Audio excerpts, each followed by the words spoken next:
Hey, what's up guys, and welcome to another episode of GameTracks. This is a channel that I dedicate towards video game music and the composers that create them. Today we're going to be talking about Castlevania Harmony of Dissonance for the Gameboy Advance. Now, before you guys say anything, whoever's played this game is probably wondering why am I covering the sound for this particular game. Because of the sound quality, it's bad. I mean, I'm not even going to try and sugarcoat it or anything like that.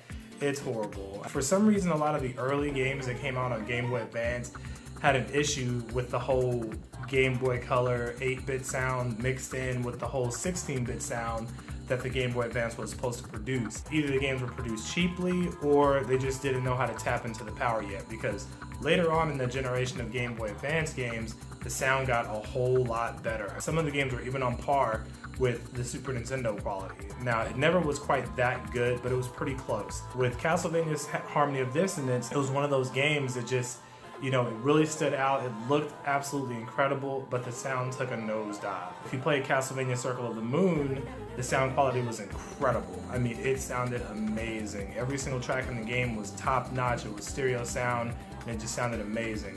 Graphics, on the other hand, not so much. I mean, they weren't very impressive. As a matter of fact, they were super basic. They didn't really do a whole lot to make a game stand out or anything like that. But with Harmony of Dissonance, it's like they took the opposite route. The graphics were incredible. Everything just jumped off the screen. It was a lot brighter. It was colorful, but the sound quality was not very good. Now, the thing is, the composition of these songs in this game was incredible. I mean, it really blended in really well with the game itself.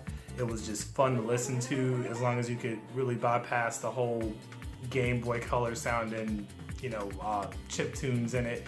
Then it was a great composition, and that's why I'm covering it right now, because it is a good soundtrack. And for those who really understand music, and they know that this soundtrack was incredible. It was just really fast paced, kept you on the edge of your seat, and it was just incredible. So, without further ado, I bring to you Castlevania Harmony of Dissonance for the Game Boy Advance. Hope you guys enjoy. Castlevania Harmony of Dissonance was released in 2002 for the Game Boy Advance. Soshiro Hokkai and Michiru Yumane were the composers behind the second Game Boy Advance entry. Soshiro was responsible for about 90% of the music, while Michiru only composed bonus stage music, which was about 3 tracks. If you played the Castlevania series on the Game Boy Advance, then the most obvious thing you'll notice about the entry is the drop in music quality compared to the Circle of the Moon, the first entry. Harmony of Dissonance did receive criticism for the low sound quality, but according to Konami, this had to be done due to the dramatic graphics overhaul compared to Circle of the Moon. Now, I've always been a strong believer in not only judging by music quality, but the quality of the composition itself, and that's where I believe this game excels.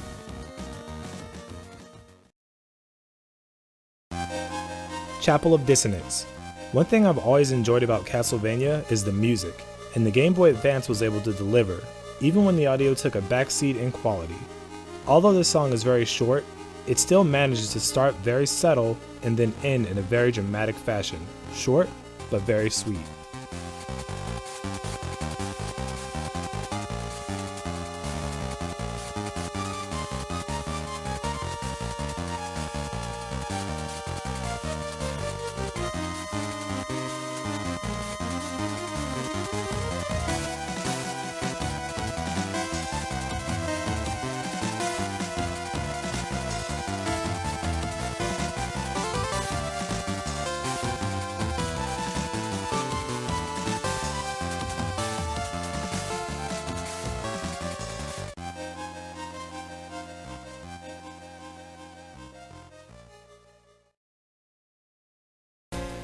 Demonic Castle. Harmony of Dissonance was one of the most fast-paced Castlevania games in the entire series, and the music complemented very well. The tracks managed to hit you in short, repetitive bursts, but still managed to stay memorable without getting annoying. Very hard to achieve considering the sound limitations.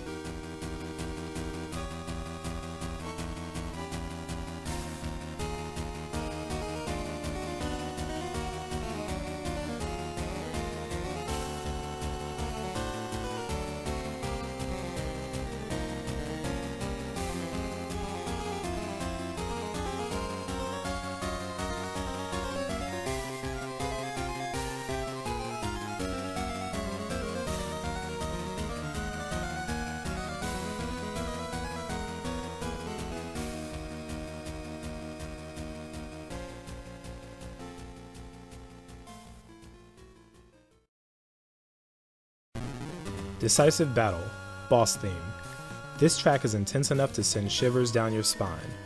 Most of the bosses in this game were huge, so they needed a boss theme that was worthy enough to make them feel like they were impossible to beat.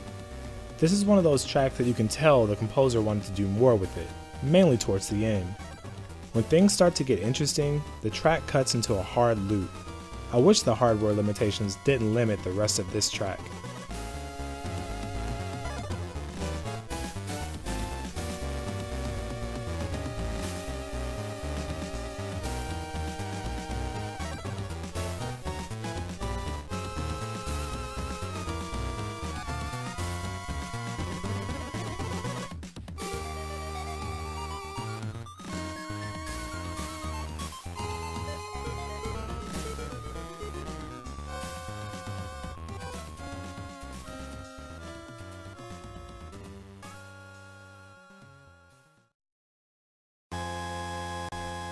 Successor of Fate. This track is my personal favorite, and honestly, it's one of my favorite Castlevania tracks of all time. It's gripping, and this is a track that complements the very first level. Soshiro really stuck true to the feel of the Castlevania series, giving it that creepy and religious overtone. It's a classic, and I hope at some point they'll reuse this in a later Castlevania game.